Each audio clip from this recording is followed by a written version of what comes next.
Friends, welcome to Java Minds. So in this video we will learn Spring security. That means how we can secure our RESTful endpoints. Okay, so let's go to the STS.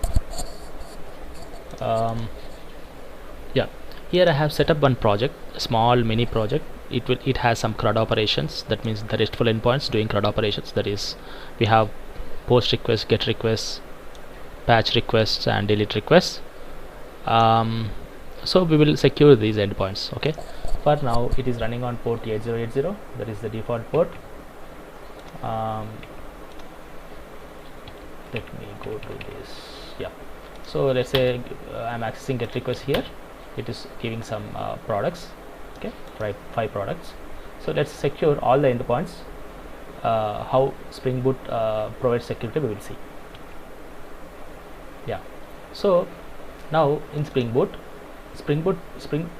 provides a starter dependency, that is a starter project called starter security. We will add that quickly. Yeah, security. I'm saving it.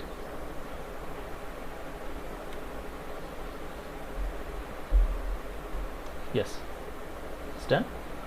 So I have added dev tools, so it is restarting the server automatically. Let's again access this.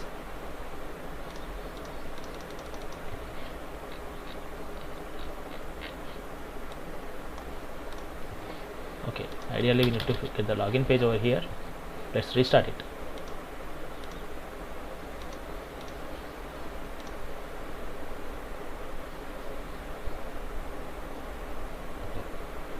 Now I'm trying to access again. Yes, now can you see we are getting a login page. So this is the implementation in Spring Boot. So it is providing some default login page. This we can use by default, but you know what is the username and password here? By default I have not configured any username and password, right? But Spring Boot will configure for you. That is a default one. So if you see this, when I restart the server application, there in the log you can see using generated security passwords. So it is generating some default password here. So this default password we can use to log in. Then what is the username then? Username is, as per the documentation, it is user. So I am typing user and pasting the password. Click on sign in. Yes, I am able to access the endpoint. Yes, this is the default behavior when we add the Spring security, that starter project, Spring Boot security, right? I mean Spring security starter project, right? So but we won't use like this in real-time applications. Definitely we will have some username and password, right? Yes, how can we do that? We will see. So before doing that, before jumping into that Spring security, so I want to show you one diagram. So this is the diagram. You know this flow diagram, this is a diagram. This diagram represents how we implement Spring security, how we can implement, what are the different building blocks of Spring security. So if you see this, we have authentication filter. So this is the starting point. So from authentication filter to, we have authentication manager, then authentication provider, user detail service, password encoder, then security context. You know, if you want to master Spring security in your lifetime, at any point of time, if someone asks you, you have to remember these building blocks. This is the key.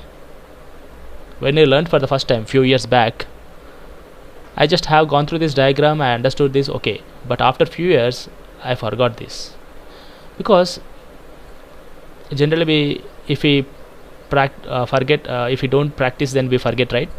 But not like that here. If you remember this diagram, definitely you will remember the Spring security forever. I will guarantee that, because this diagram, whenever I have to implement Spring security, then I remember this diagram. This diagram is stored in my mind. Okay, so you also store this diagram in your mind, then definitely you can easily implement Spring Security whenever you want. Okay, so we need to learn implementing each and every block, then that will be the end of Spring Security. That's it. So for basic authentication and authorization, actually Spring provides some default implementations also. If I don't want to implement each and every block, now when I added the Spring Starter dependency, security dependency, then I got the login page. I have not configured anything. Spring Boot provided for you. Username, password also it provided for you. In the same way, if I want to customize, that is if I want to provide my own username and password, then no need to implement everything. It is enough to implement user detail service. We will see that how we have to implement, and what are these, we will understand each and every block. Okay, first of all, the basic thing we need to understand is user detail service. It is a key. User detail service is an interface, and we need to provide implementation for this. Anyway, this user detail service responsibility is to get the user details, to load the user details. Okay, so it will have one method. We will see in practical, it will have one method, and that method load user by username, and we pass the username to that method. It will give the user details object based on the username. So it also implemented, we have some implementations from Spring automatically, but if we want to implement, we can implement this one also. And this password encoder is required because in real time we don't save passwords in as it is in the database, right? We encode them and store them. So we have different types of encoders. We can go in depth for password encoders, but for in this video we will just use one password encoder, any one password encoder. And this authentication provider, what this authentication provider will do is it will provide the authentication. That means it will perform the authentication logic. So it will perform the authentication logic. What does it mean? It will match the username and password against the user provided username and password. Let's say I entered my username and password, then it has to match against the username and password in that which are stored in the database, right? That logic authentication provider will do. So that is the job of authentication provider. And what is authentication manager? Authentication manager will delegate the request coming from authentication filter to the authentication provider. It will literally call the authentication provider, hey, do this so and so authentication and give me the authenticated object. What does it mean? The authenticated object means it will provide one authentication object that will contain the user details which are authenticated already. So anyway, then that directly authentication manager can do, right? Why authentication provider in between? In Spring we have different types of authentication providers, not only one. So authentication manager will deal with different types of authentication providers. Okay, we can implement different types of authentications in the same Spring Security application. So authentication manager will do based on the for example, I want to authenticate based on some username and password. I want to authenticate based on some token. So I want to, different types of authentications will be there. So based on that, authentication provider will be called by the authentication manager. If you see this authentication filter, before performing authentication, if you want to do something, let's say I want to check whether my header contains some attribute, whether my header contains some token. If I want to do some kind of mechanism, if I want to do some checks before authentication, then that kind of logic we will put in authentication filter. And what is this security context? Once the authentication is done, then that authentication object, that means it contains username and roles and everything, but we remove the password. Generally once the authentication is done, we remove the password from the user details. Anyway, from that authentication object will contain the user details. Anyway, that authentication object we will put in the security context, and this security context can be accessed from anywhere, like let's say controller or service layer. We can access this security context. It will be useful in real-time applications, to get the user details somewhere in the application. To get that user details, we need to use security context. Okay, so we need to learn this entire diagram, each and every block in detail. Then we can say that, okay, I know Spring Security. Okay, so for basic implementation, let's start with user details service and password encoder. Okay,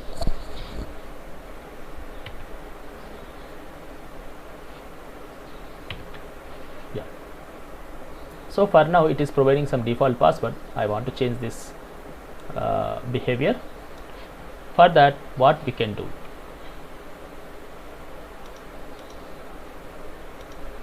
Let's create. Ideally, we can implement our own user detail service, but I will provide. Yes, we can do it, but also we can utilize some existing user details services. Okay, that we will see now. Both we will see. Security, I am just creating a config folder. Okay, and in this config folder I am creating some security config.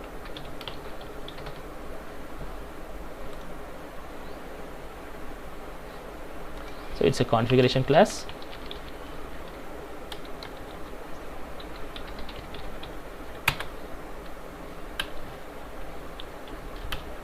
So the first step is to provide user detail service to the Spring. So what I will do is I will create user details service. I have to return this, right? User details service. So it's a bean. So I have to return the user detail service. But basically, user detail service is an interface, right? It has one method, as I told you. It has one method, load user by username, and it will accept the username, and it has to return the user details object. What user details object will contain? So user details object will contain the user related details. Let's say if you open this is an interface again. If you check this, what it has some methods: get authorities, get password, get username. And we have some methods like is account non-expired, is account non-logged, is credentials non-expired, is enabled, right? So we have different types of methods. But if you want to implement user detail service, first we need to implement user details, right? Then we need to create an object for user details, and we need to store the user details, and then we have to return these user details, right? So these many things we need to do, right? But for you, Spring provided default implementations for this. For user details, how we can create the user details? I don't need to create a class implementing user details because Spring created it for you. Okay, and also for user detail service also, I don't implement this because Spring provided the implementations. If you want to do, I will prepare a separate video. I will create a separate video where how we can develop from the scratch, like how we can create our own user details, how we can create our own user detail service. Okay, anyway, so what it has provided, let's say to start with, I don't directly create the users in the database. Just to start with, I will just create the username and password in the memory. Okay, in our Java memory, JVM memory. Okay, so for that, first I have to create what? Users, right? So I told you user detail service needs what? User details, right? That's what we saw, right? It has to return the user details, right? Based on the username, it has to return the user details. So first we need to create the user details objects. So I will create two users. I start with user details.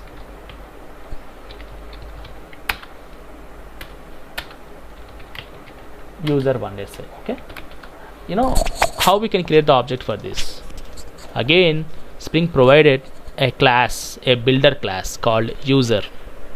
Okay, using this user, we can build the user details object.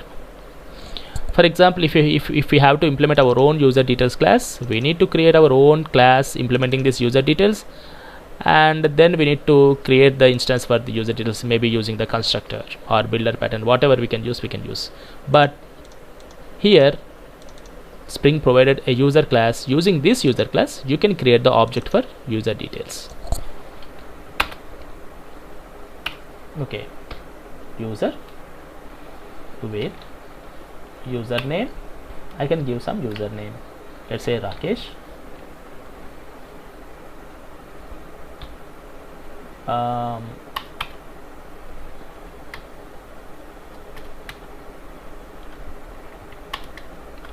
So some password I can give here, some tiger 123. Okay, and I can give some, I have to provide some encoder. Okay, why? Because generally we store the passwords in the database using some encoded format, right? That encoded format we need to provide here. Password encoder, it will take a function. Okay, let's say encoder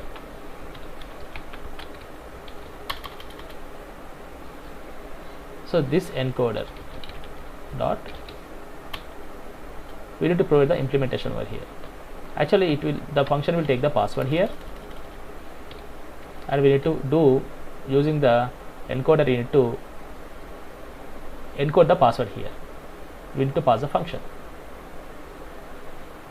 How we can do this? We need the encoder, right? So what I will do is, I will inject the password encoder here.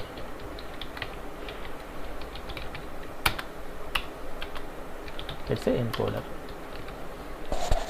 So, but Spring will inject this? No, it won't inject by default. So we need to create a bean for this. We need to provide the bean for password encoder. Okay, so for that what I will do is, here again password encoder, password encoder, it's a bean, return. So we have so many password encoders, but I will use here bcrypt encoder, bcrypt password encoder. So I need to create an instance for this. So create return new bcrypt password encoder. So this now anyway I have provided, right? So bean will inject here. So that using that encoder I can encode. Happily we have an encode method here. So like this we can provide. Okay, now build. This is fine, and also I can provide some roles also. I will just provide one role. Okay, roles. So we can provide any number of roles. I will provide one role. Let's say admin. Okay, let's say admin. So I have created one user here. Similarly, I can create any number of users. Let's say I will create one more user. Let's say Mahesh. Password is different. Let's say test123, and he is a user. Let's say he is a user. Now I have to, using these user details, I need to create an instance for user detail service, right? Again, I don't have an implementation. I have not implemented this, but thank God, actually we have an implementation for user detail service also, to store these user details also in memory. Okay, so what is that is in memory user details manager. Okay, let's create the instance for it. In memory user details manager, it has a constructor. It accepts variable number of arguments for user details. So user1, user2. That's it, we are done. Now you may think, right, why we are named it as manager? It should be service, right? But I have to tell you here one more thing called user details manager. So user details manager, user details manager. So this is one more interface which will extend user detail service. But for what it contains? It will have some more details about user details. Let's say what user detail service have? Only load user by username, right? So what user details manager will have, we will see. It has some more functionality, right? Create user, update user, delete user, change password. So if you want to implement more, user exists. If you want to implement more about the user detail service, then we can happily implement user details manager. It also extends user detail service. So providing the instance for user details manager is equivalent as providing the instance for user details service, right? So that's why in-memory user details manager actually it is implementing. If you open this, you can see it is actually implementing the user details manager. So it is good. Okay, it has more functionality like creating user password, changing password, deleting user, so much other functionality is there here. So that's why they have implemented using user details manager, right? Naming convention now looks good, right? Yeah. So it is nothing but an instance of user detail service, right? So what is happening is this one, you stores these user details in memory. Ideally it stores in a map actually inside. It's not storing the database. Anyway, we will see that one too. Okay, for just understanding the Spring security, just we can store username and password somewhere. Let's say for practicing purpose, just we are storing in memory. Okay, yes, we are good, right? Now we have provided the user details service and password encoder as per our diagram, right? User detail service we have provided, we have not implemented, just we have provided. Password encoder we have provided, right, to the Spring. So now do we need to provide authentication provider, authentication manager, authentication filter to just work it out? Not required. By default, Spring will take care of all these blocks, even security context also. Okay, so it is enough to provide user detail service and password encoder just to check our authentication and authorization whether they are working or not. Okay, we will see. So this is done, right? Let's restart it.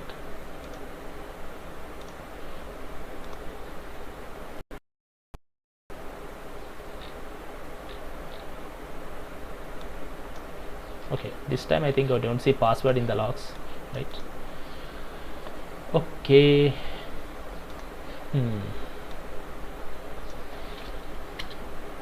Products. Okay, this time username, I don't have password also. I mean, it has not provided any password. So anyway, I have username and password defined. I have two users. I can try with any user. I'm trying with first user Rakesh, and the password tiger123. Sign in.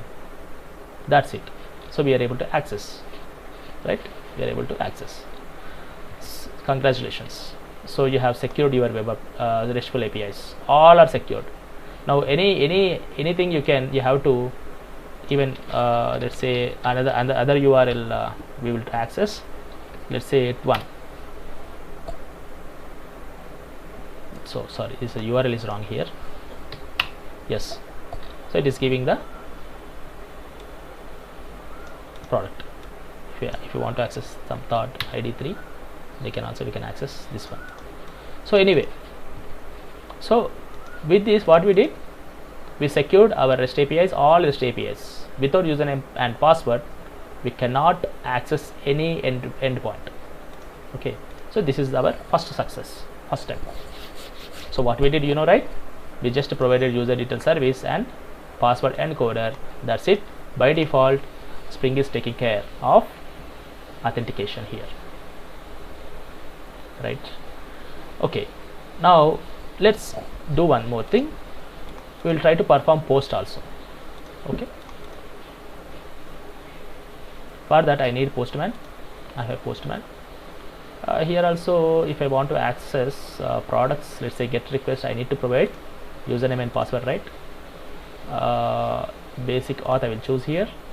So let's say I already have username and password here, user Mahesh and test123.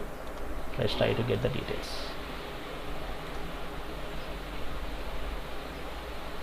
It is a get request. Sorry, port is wrong here. It is 8080. Yes, I am getting the details, right?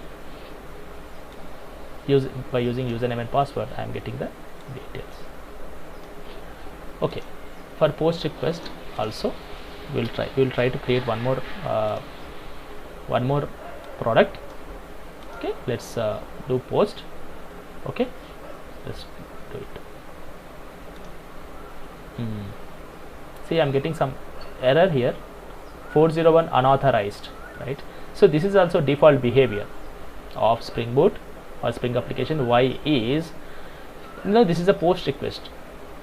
It should be well checked by the application, because post is dangerous, because we are creating a new product. It should not be accessed by everyone. So that's why by default Spring is protecting our REST API, especially post. Even we provide username and password. Okay, here did we provide? We have not provided, right? Let me provide. Basic auth Mahesh and test 1 2 3.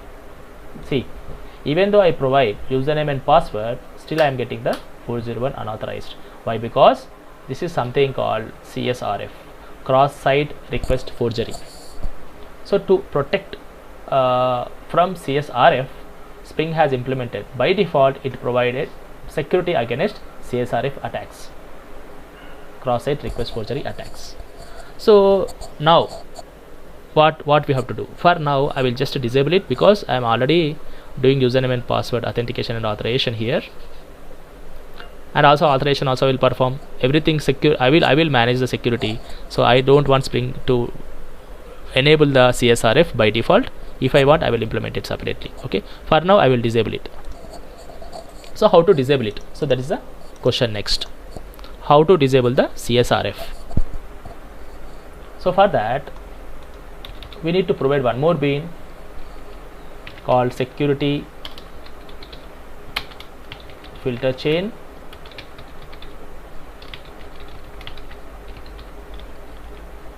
and it will accept HTTP security. Let's say HTTP. It's a bean. So this is a configuration we need to provide to the Spring. So we need to know this configuration. We will use this configuration for so many for other things also. We will see one by one. But for now I am using this configuration for only disabling CSRF. Okay, how? So we got the dependency HTTP, right? HTTP security, right? Using this we need to disable. How? So HTTP CSRF. So we have a method called CSRF, right? If you see this, we got this. Then disable. After disabling it, we can happily return. We have to build the object, and then we have to return like this. But see here what is happening. So we have to surround it with either try catch or we need to throw. So for now I am throwing the exception. Do you know this is deprecated in the latest Spring Boot from Spring 6.1? I think it is deprecated. In old applications you will see CSRF like this, but in latest Spring we don't have this method. It's going to be deprecated, of course. But what is the latest one is, if you open this, we can see it is deprecated since 6.1, and for removal only. It will be removed in future. Maybe in the later versions it will be removed. Then what is the alternative? So alternative is we need to use this CSRF customizer. We will see that. If you see this configurer, this is CSRF configurer, right? It is actually providing the CSRF configurer, right? Okay, now we will use that one only, customizer one. It has to take one parameter. What parameter? Let's say C. Okay, configurer. So I don't know, let's say I don't know what to use this, what to use for this. We will open this again. We'll go through the documentation. Let's say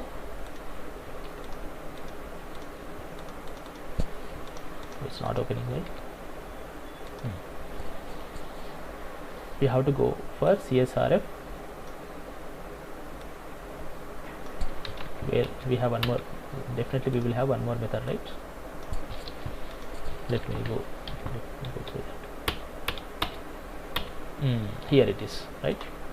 It will take customizer, and it will take customizer, CSRF configurer, and it is a, of course it is a functional interface. Anyway,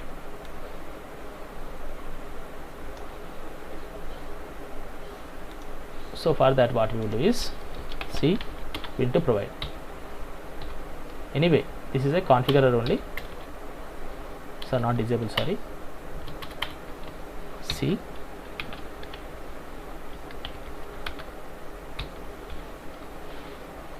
disable.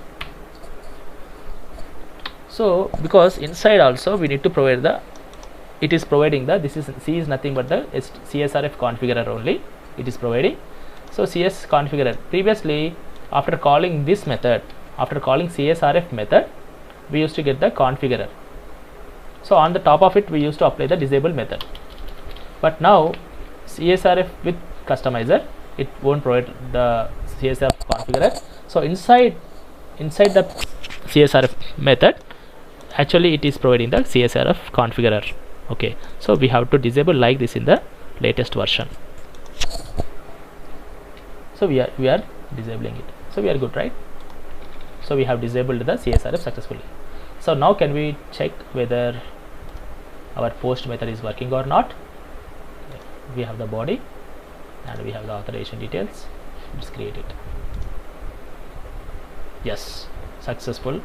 It has created that resource, right? Post method is working now.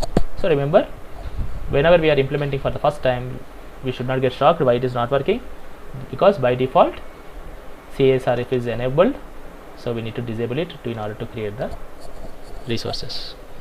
But disabling is not a good approach. If we disable CSRF, we must secure it very carefully, because we need to protect the REST API calls against CSRF attacks. Okay, for now I am disabling it. Okay, so this is the basic implementation of username password authentication, right? Next, what is that? Next, what we have to do is authorization. Authorization we have to know. So let's say now Mahesh is a user, not an admin, right? Mahesh is just a user. Mahesh is coming and creating products, so it is not secure, right? But I have to allow only admin, Rakesh only, to create the products, not admin, not Mahesh. Okay, so what I have to do? So only admin is able to create products, but not users. So we need to authorize. So this is called authorization, right? So after successful authentication, we need to authorize the users, like whether they have this permission or not, whether they have this privilege or not. We have to check, right? Then only we have to allow them to create resources or to read resources, to update resources. Yeah, anyway, so what we can do here is, we have two approaches for doing this. Two approaches we will discuss. So the first approach is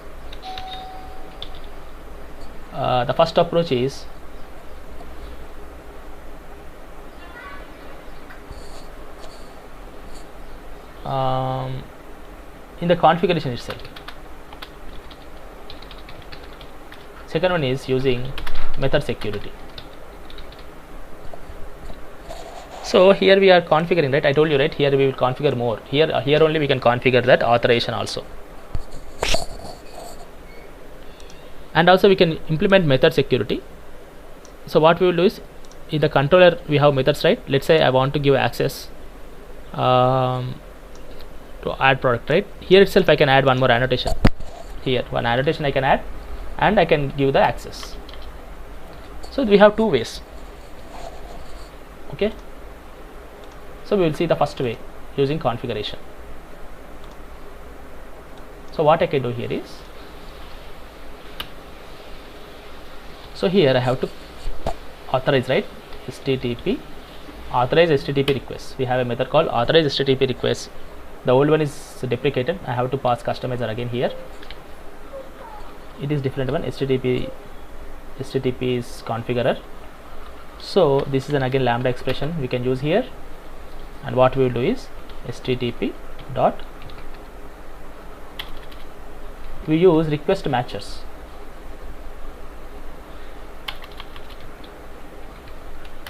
In the request matchers we can mention the URI, HTTP methods, whatever you are matching. So if you see this in the controller, for the same products URI have two methods, post mapping and get mapping, right? So how can I differentiate these two URLs then based on the HTTP method only, right? Here it is get and here it is post. So that also we can do here.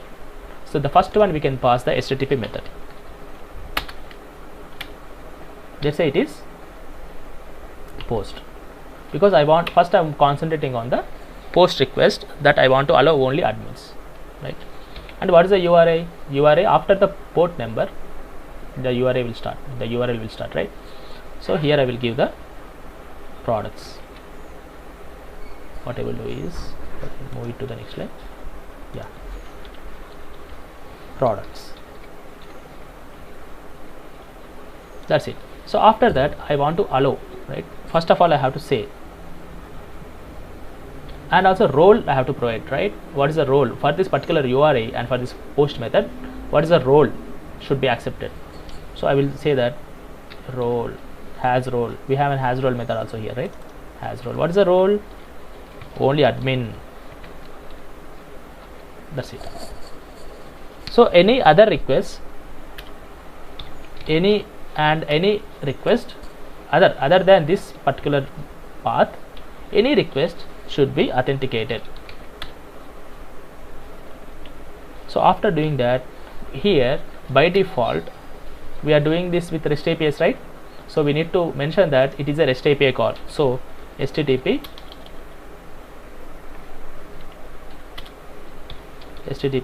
basic. Again this got deprecated, so it again we need to pass customizer here. So I will set it to default. Okay, customizer.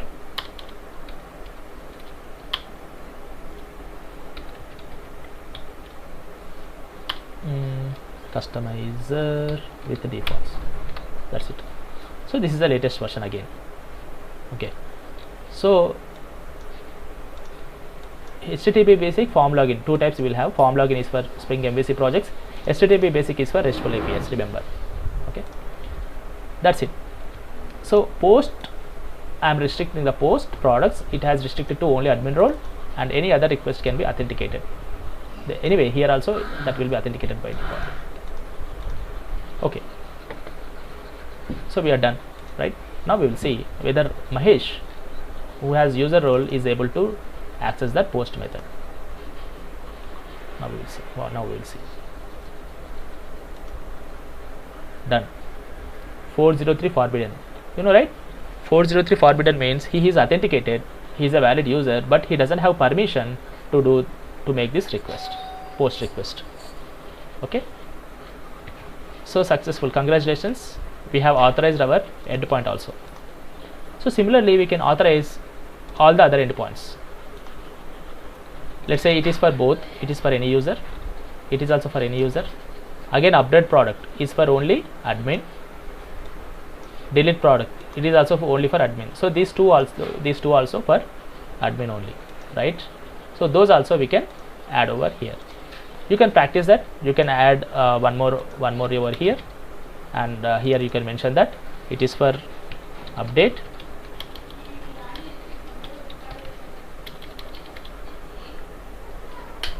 Update means I am using here a patch, so patch you can take. It is also only for admin.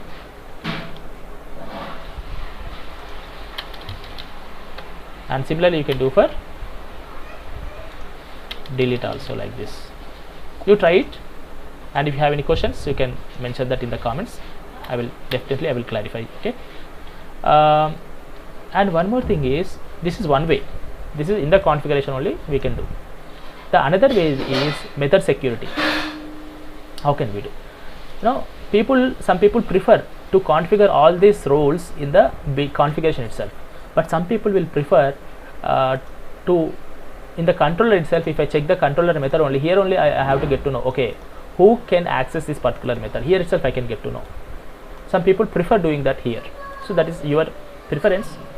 Okay, that's up to you how you want to implement, and I will show you how we can do for method security also here. So what I will do is for that, so I will remove everything. I'm not authorizing. Let's keep this like this. Okay, now again anybody can create, right? Again Mahesh can create it. Yes, he is able to create. Okay, now okay, we have not checked whether Rakesh is able to create or not, right? Yeah, that also we will check. Just let me, yeah. Okay, yes, Mahesh is forbidden user. Now let's check with admin whether he is able to access or not.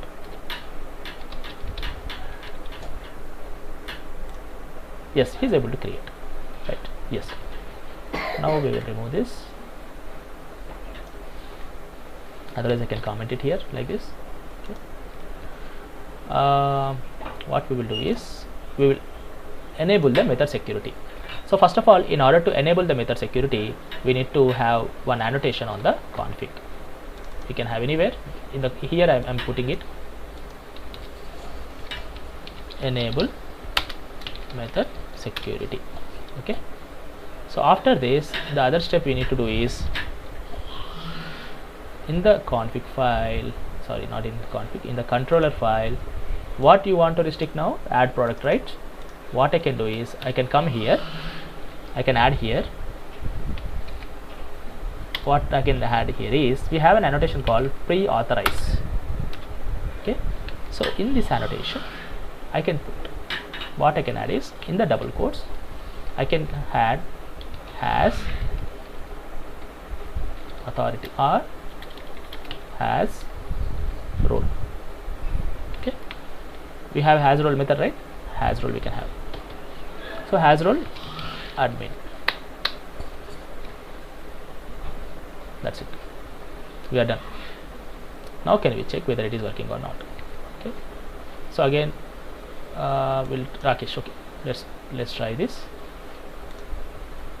Okay, he's able to create. Let's do with Mahesh. He's a user.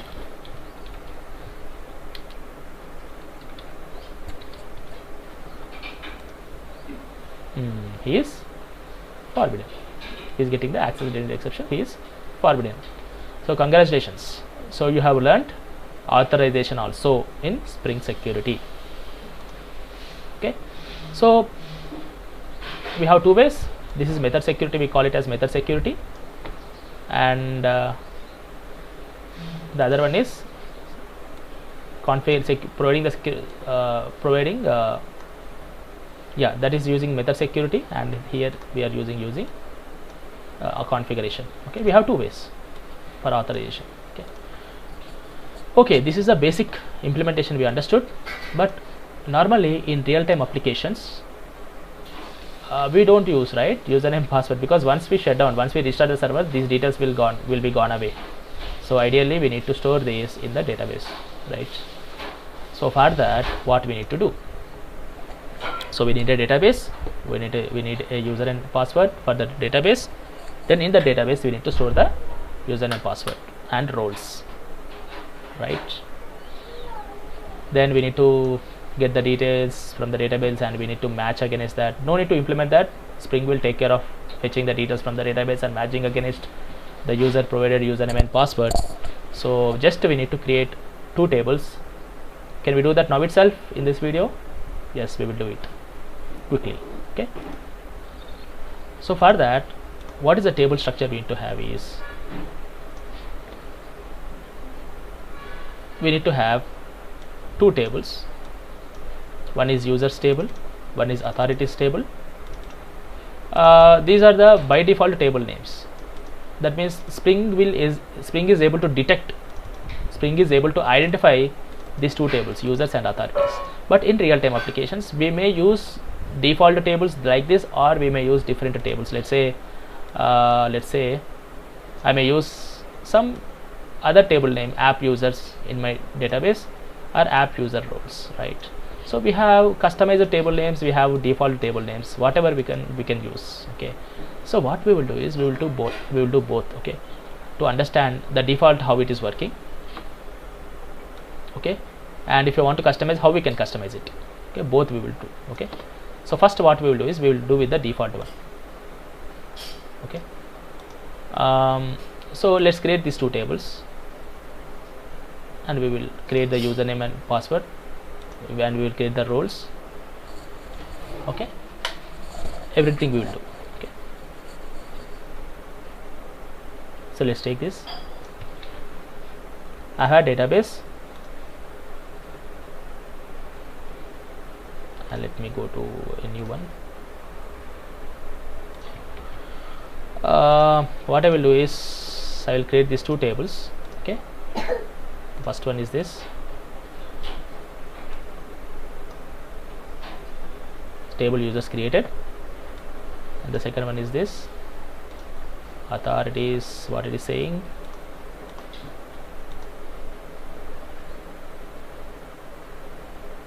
Line 8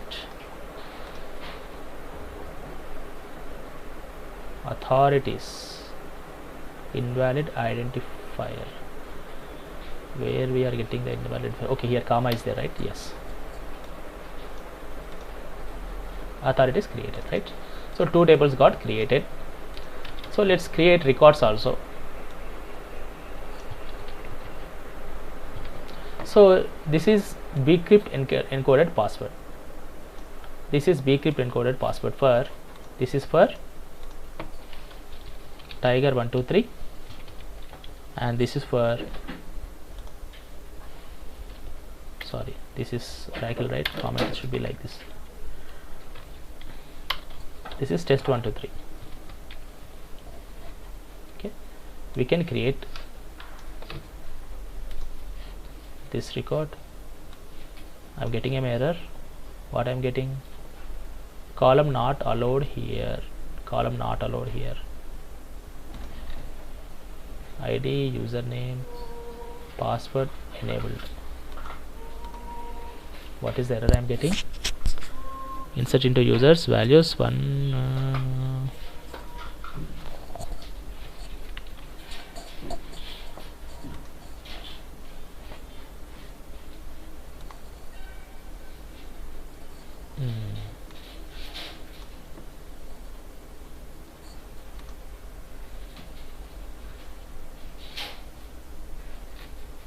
Primary key, username not null, password not null, enable also not null. Okay, varchar 2, it's a number. Fine. Okay, this is actually single quotes. This is not Java, right? This is Oracle, right? Database, right? So it will allow in the single quotes only. Okay, let's create this. Yeah, it's done.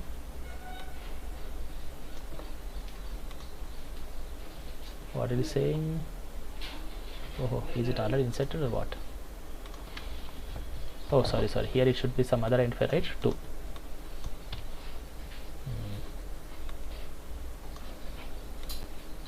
It's done, right? So after that, again it should be single quote.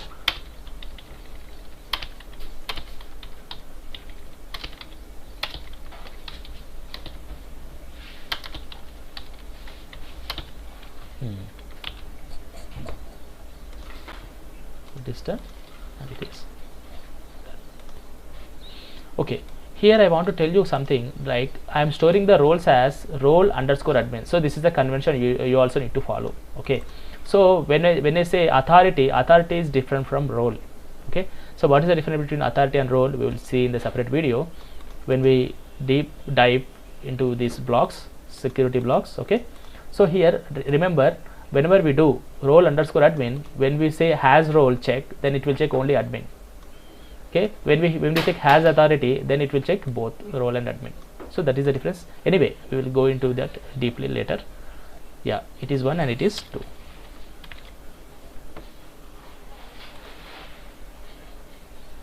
Inserted authorities values, spelling is wrong here, values,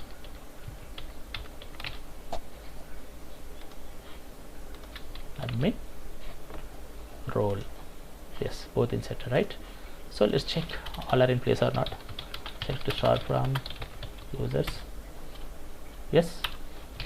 Select to start from authorities,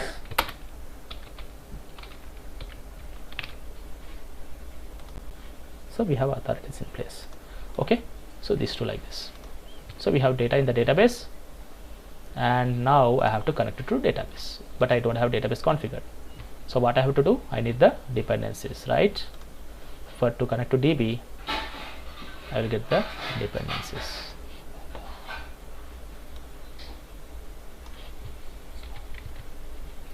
So I will add that in the pom.xml.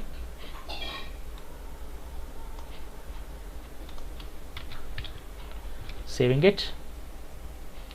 And what more I need? After adding the dependencies, what is the step? This is one interview question, you know, how do you connect to your database? So that's what we are doing now. So first we will add the dependencies, right?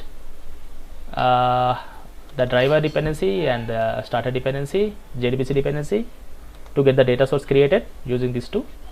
And what next? We need to configure, right? We have a couple of properties, right?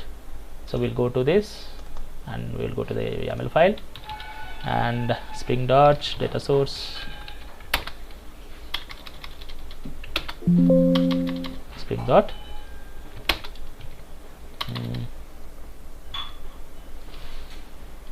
okay,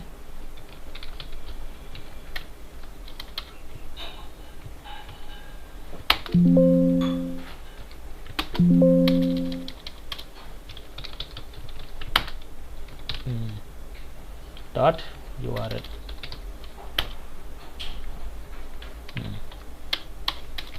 URL, right? And we have user URL, username, password, right? These three are basic. So what is the URL for the Oracle? Okay, for the Oracle, what is the URL? So this is the URL. My database is running on 1522 port 1522. So this is my database username and this is my password. Okay, so done. So I think after doing this it has to restart. Yes, doing it. Okay, I am done with connected to database. So now I have to check, right? What I have to do now is simple. So since I have used the default database tables, right, so provided by Spring, so I don't need to put any additional logic. So what I have to do is where is my controller? Sorry, where is my config? Okay, here. So instead of doing this like this, I can happily remove this or I can comment it out. So now I will provide some other database so for in-memory we have in-memory user details manager. For database we have one more manager called JDBC user details manager. That instance you can provide. Return new JDBC user details manager, but it expects some data source. That data source anyway we are creating, so that data source also you can inject here. But here I don't need encoder, right? I can remove this. But user details service, this JDBC user details manager, inside it just will provide the details only, but authentication provider will check. It will call the password encoder and it will do the matching. Okay, provider will do the matching, so no need to worry. So here we just we are just providing the encoder. That should be fine, right? So here we need to pass the data source. So let's take the data source. So java x.sql. So Spring will create the data source for you based on the DB details you provided, and it will inject that into this, and that I can pass to this method. Well, I'm injecting here, right? That's it, you are done. I'm not doing anything other than this. So now we are getting some kind of error. What is that? Okay, data source could not be found. Okay, so we'll do one thing. We'll also, sometimes we need to do, whenever we add new dependencies, we need to map and clean and install.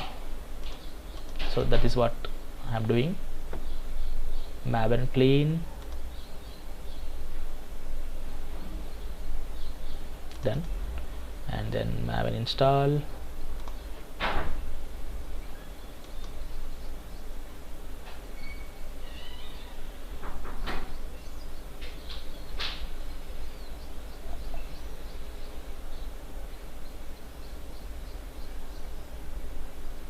The success. Now we will run it.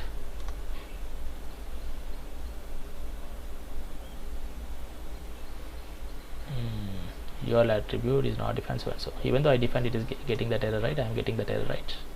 So sometimes it happens like this. No issues.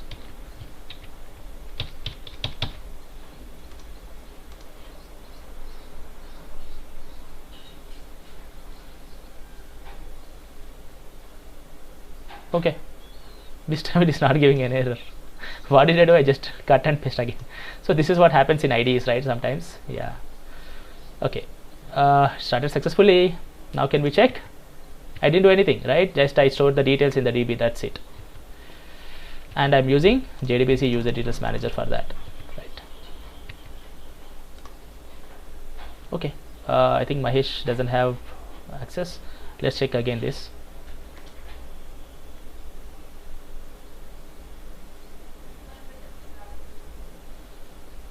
Yes, he is getting the same forbidden.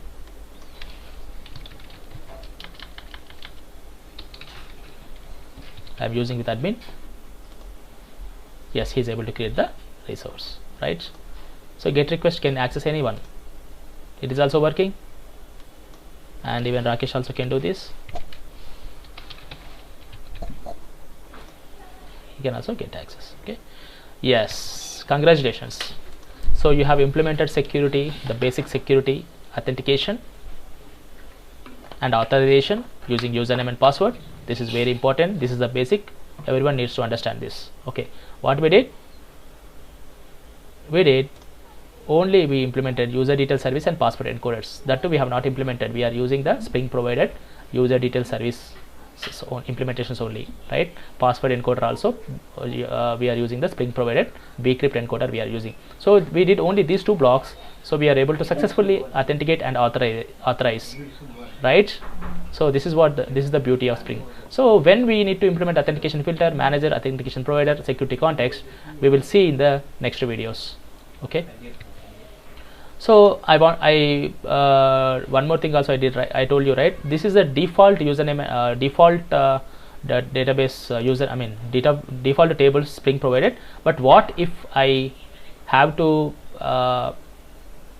customize my tables? Let's say I don't have username like this. Because I will go to one project, already user table and roles table will be defined there. You know, it is not something they are not storing the user details, right? Definitely they will be storing user details and authorities table in some table, but there I have to implement Spring security. Then they won't allow to create new tables like this. Always restricting to Spring, like the table name should be like this only for authorities, the table name should be like this only for users, right? So definitely we will have different table names, so like this. So in this case what we have to do,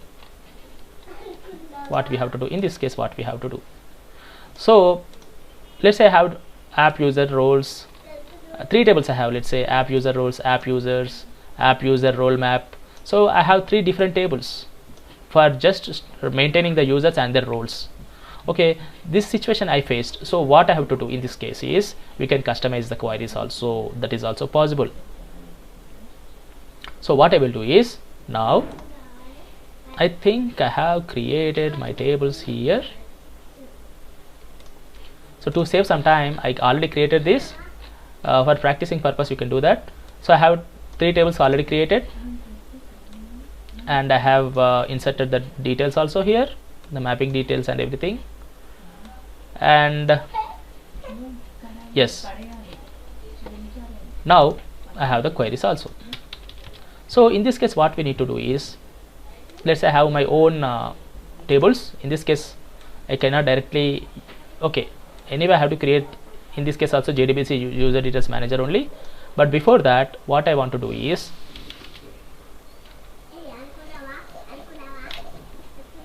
I want to provide the queries to the Spring. Okay, so how I will provide? Okay, to say service equals to new. I will create this object. After this, sorry, here we have 2 news. Okay, I have to provide the queries actually. I have 2 methods here. Here I will just return this. Before returning this, I have to provide, we have 2 methods.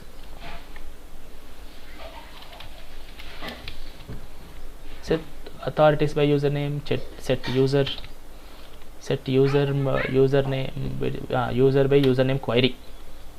We have a method like this. We can provide the query in the string format. Okay, and also set authorities by username query.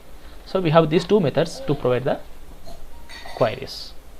In one query we provide the username user details, username, password, and whether it is active or not, whether the user is active or not. And in second one we will provide the roles. Okay, username and role. Okay, so how I have to prepare the queries now, right?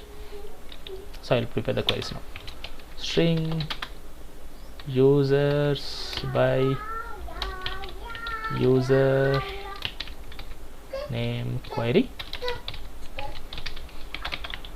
So what I can do here is select username, comma, password from, and I need to provide the other one, which in my case it is active, from. So since active is a single, actually active also works here. By default in the users table we have enabled column, but here we have active column. It also works. It stores capital Y single character for to let Spring know that okay, it is active or not. Okay, so if it is inactive, it should be the value of this active column is N. If it is active, it should be Y. Okay, this also works. Okay, from table is app users, right? Another one will create string, and this one I can pass over here, right? So string next users by authorities, right? Authorities by user name query. So this one I already prepared one query, because I have 2-3 tables I have to pull, you know, username, role I have to pull, right? So for that I have 3 tables: app users, user roles, role map. So these 3 I have joined. I have to give this.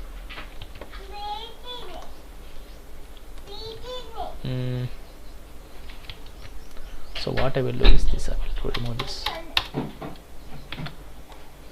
I'm just adjusting this.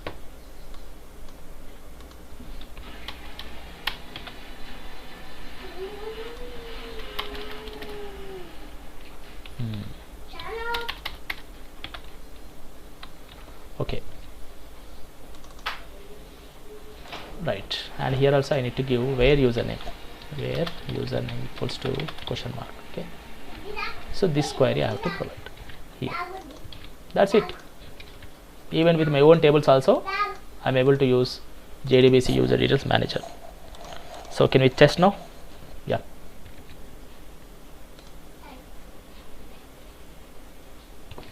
So I will restart also.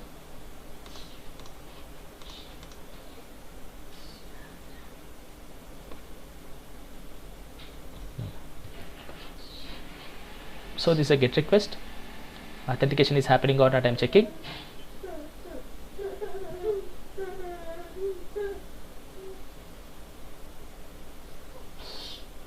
Yes, successful, right? Even with Mahesh also it will happen.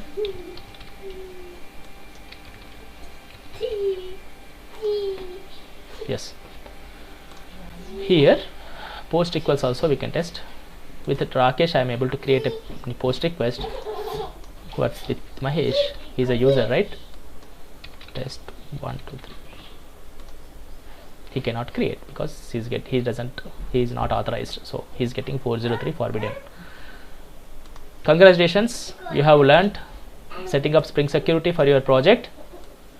This is the basic setup. We'll go in deep for the other blocks also in the next videos, and also we will see how we can implement JWT in the next videos. Okay, if you want any other videos on Spring Security or any other Spring concepts or Spring Boot concepts, please mention in the comment section. Definitely, based on your comments, I will reply and I will respond. And also I will create more videos based on your feedback. Thank you so much for watching the videos. Please subscribe, comment, please, and like it. Thank you. Bye bye.